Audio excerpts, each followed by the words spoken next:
Hello there, and welcome to another volume of Andre's Artist Profiles. This is going to be a very special artist profile because it's a tribute to somebody that actually was part of the root of the artist profile, if you really think about it, and that is Miss Mary Christine Brockert, known to most of the world as Teena Marie. Sadly, she passed away of issues related to a traumatic brain injury, but somewhat mysterious natural causes, they say, in 2010 at the age of 56. If she had lived to today, she would have been celebrating her 58th birthday today. Teena Marie is not only an amazing artist, a total DIY hero, had a tremendously unique and rangy and powerful and jazzy singing voice, but played her instruments, produced, wrote all her songs.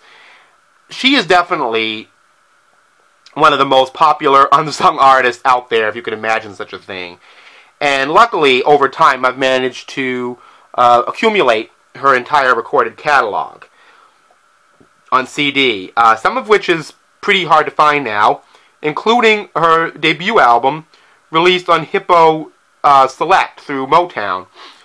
She was actually helped along a little bit by Rick James, who she dated and had a turbulent on and off again relationship. I'm Just a Sucker for Your Love was an up-tempo funk number written by Rick James, which really got her over. And this album, there she is, right there, Teena Marie. They used to call her Lady T during this time. This album really concentrates on her ballads, especially on songs like Deja Vu, I've Been Here Before, and I'm going to Have My Cake and Eat It Too. Very jazzy stuff. Really, really fantastic album, if you can get a hold of it. I hope somebody reissues it in a more permanent fashion very soon. Her next album, which is actually more devoted to up-tempo tunes that are very, very, very strong, is Lady T from 1980. This has also been reissued on Hippo Select recently. Behind the Groove is, I think, a song that Teena Marie is very much known for. But All the Boogie I Need and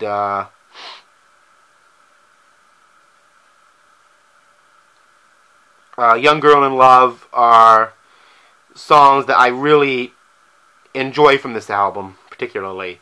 Aladdin's Lamp is another one of her ballads, and there's a bonus track called Co-Pilot to Co-Pilot on this album, too. This album, she switched over gears and was produced by Minnie Riperton's producer, Richard Rudolph. One of my favorites by Teena Marie. I love this album. Her next album was Irons in the Fire, in which she took complete control over her musical and instrumental vocal career and did everything herself. And she had a big hit on this album with I Need Your Lovin', which was another great up-tempo song. She also did another duet with Rick James on here called Chains. And there are two beautiful jazzy Latin-tinged ballads on here. You Make Love Like Springtime, which is just amazing, and Tune In Tomorrow, where Teena Marie gives a vocal performance for the ages. And on First Class Love, she's really, you know, throwing down the funk. Now, on that song, First Class Love, she actually recorded that earlier as a Motown demo, but I'll get into that a little bit later. It's a picture of her dad, who she always was very, very close to growing up. This next album is called It Must Be Magic. And this album featured a song called Square Biz, which was another up-tempo funk number, which actually had her doing kind of an early rap on the song later in this production. Revolution is another funky tribute to John Lennon, where she very openly describes the circumstances of his death and Beatles' influence on her. And 365 is another song I really love from this album. And of course it has Portuguese Love on it, another one of her great ballads. And kind of a Etta James kind of R&B number called The Battle of Cradle Rob and Me. Another fantastic album. Motown classic albums, not on Hippo, but really worthy album to find. And her last on Motown. There was some questionable policies that resulted in her leaving Motown, And there's actually a law based on it called the Brockert Initiative, or the Teena Marie Law, which says basically that a record label cannot eject an artist from its roster without releasing their music. But she ended up on Epic, the home of Michael Jackson at the time, and released her next album, which was actually her fifth period, called Robbery. This album actually illustrates the fact that she had by then fully severed ties with Rick James romantically, and includes some really, really unusual and very jazzy, funk and soul songs. Namely, songs like Fix It. The title track had somewhat of a new wave idea, but in terms of vocal performance and music and production, my favorite song on this album is definitely gotta be Playboy. And there's also another one of Teena Marie's patented ballads on here. I love that sax on her back, called Casanova Brown, which ends the album. And of course, there's Dear Lover, another song that really brings out the potency of her vocals and lyrics. The next album from 1984, called Star Child, actually broke around in the pop charts with a hit called Lover Girl, which is a rockier song than you'd expect to hear from her.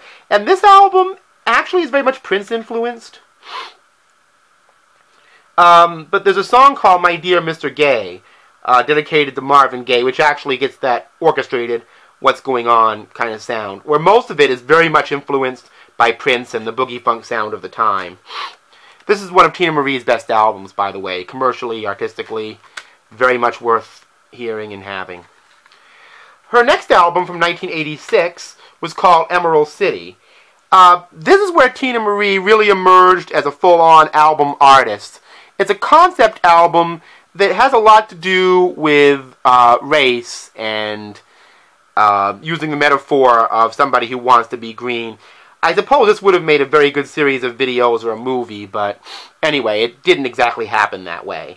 But this album runs the gamut from, and again, more Prince-sounding songs to really jazzy workouts toward the end of the album, like Sunny Skies and Shangri-La. This album separates, the casual listener from the true admirers of Teena Marie, because it shows her for being a really strong artist rather than somebody trying to achieve hit singles. It's one of those kind of records. The next album is called Naked to the World from 1988. And this album actually finds Teena Marie going for more of an up-tempo funk approach. But she had a big hit on here called Ooh La La, and she was on American Bandstand performing that. Another great album. A little more, like Star Child than Emerald City was. And I think it kind of brought Teena Marie back into the spotlight a little bit. Her next album, and her last on Epic as it would turn out, was Ivory from 1990, I believe. Maybe 91. This album found her kind of trying to... 90, actually. Trying to go for the new kind of, New Jack Swing style. But she endows the music with a lot of funkiness, so really just makes it work very well. Actually, one of her better albums of that era, I really think, listening to it. The next album is called Passion Play. She released this album independently in 1994. Now, this was a really rough one to track down, and luckily I did. It changes hands very, very expensively on internet. This album, it was going for a very sleek, sade, chill funk sound. I wasn't wowed on it when I first heard it, I'll admit to that. And a lot of people consider this to be Teena Marie's masterpiece, but virtually everything she's recorded has been a masterpiece. And maybe it's rarity or something, but this is actually one of the lesser ones, I just feel, compared to what she's done before. But that's just in comparison. Most of this album, I will say, most people could only dream of having an album this good. But for Teena Marie, it just drops down a little bit in quality compared to what else she does. It's on her Valley View label. Flash forward to 2004. Teena Marie hooks up with the Cash Money label, which is usually known for more hip-hop productions, and reinvents herself as a contemporary artist. She had basically retired during the 90s to raise her daughter, Elia Rose, who appears vocally on this album. And this album is called LaDonna. And she actually, again, it's from 2004, so you have songs featuring Gerald Levert, songs featuring Common, songs featuring MC Lyte and Medusa, song featuring Rick James and I Got You. That seemed like it was kind of a common thing. But for an album of its sort, a contemporary kind of soul funk album, it's actually pretty strong. And it has everything to do with Teena Marie, not her collaborators. Teena Marie really showed her mettle on this album. The next album is called Sapphire from 2006. This album has more of the classic Teena Marie sound on it than I think the previous album did. She duetted with Smokey Robinson on this album, and had a very successful song with Ooh Wee, which did very well. A good mixture of ballads and up-tempo tunes. In 2010, she reemerged with, sadly, the last album she recorded when she was alive, called Congo Square. Congo Square, of course, historically, was a place where a lot of former slaves, slaves at that time, had gone to express their West Indian and African heritage for a watching and willing audience before and during Reconstruction. And the fact that Teena Marie, a Caucasian artist who was once mistaken for being African American early on in her career, hence her appearance not being on the first album cover, that was a very deep statement about how she was a white artist who was embraced by the black community, and it's usually the other way around. And that will always be the significance of Teena Marie culturally for me. And this jazz funk opus expresses that. Actually, one of her very best albums. Very strongly recommended. Congo Square. After she died, a few years later, they released this album, the beginning of last year, 2013, called Beautiful. It's somewhat similar to Sapphire in the way that it's a kind of a modern, retro, jazz, funk sound, but it lets everybody know the reasons why this lady will be missed. And sadly, it will be her last album. Anyway. This is not really an album per se, but it's a set released shortly after her death. Long enough time to seem like it wasn't exploitation. But this is called First Class Love. Remember I said earlier First Class Love was recorded earlier? Well, on this album you get to hear it, and it's called Rare Tea. It's a double disc set with great liner notes. Again on Hippo Select. These albums generally have a funkier feel to it. Ronnie McNair was an artist who I recently learned was, like Billy Preston, one of the chief early architects of synthesizer in soul music. So it was really deep that she actually duetted with him on a couple of these songs. There's also a song on here called White Soul, which is basically, I think, kind of about, what she did as an artist. And this is an essential set for Teena Marie fans to get, if you can find it, before it goes out of print. So that's my collection of Teena Marie's music. I wanted to give a special shout out to Aaliyah Rose. If you're watching this, your mother was an amazing artist, and all of us will miss her, and I hope she inspires many to do what she did in the future.